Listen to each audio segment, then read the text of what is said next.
ကျမတို့ကတော့အိမ်မောင်တက်လာဘာလို့မလို့လဲဆိုတော့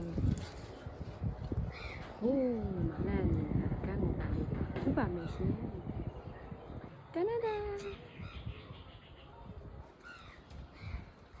ပန်းရလာ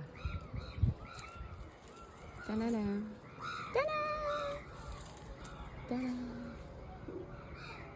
လိုက်တာ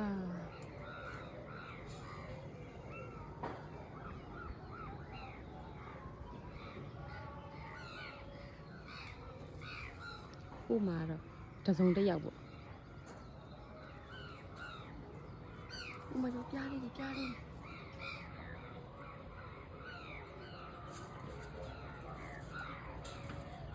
ခုမယ်နော်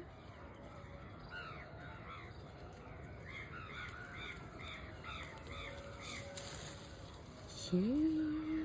ရပါပြီဆုံးမလက်ထဲမှာပန်းတစ်ပွင့်နှမျိုးလိုက်တော့ အခုဒီဘာလို့မခုရလဲလား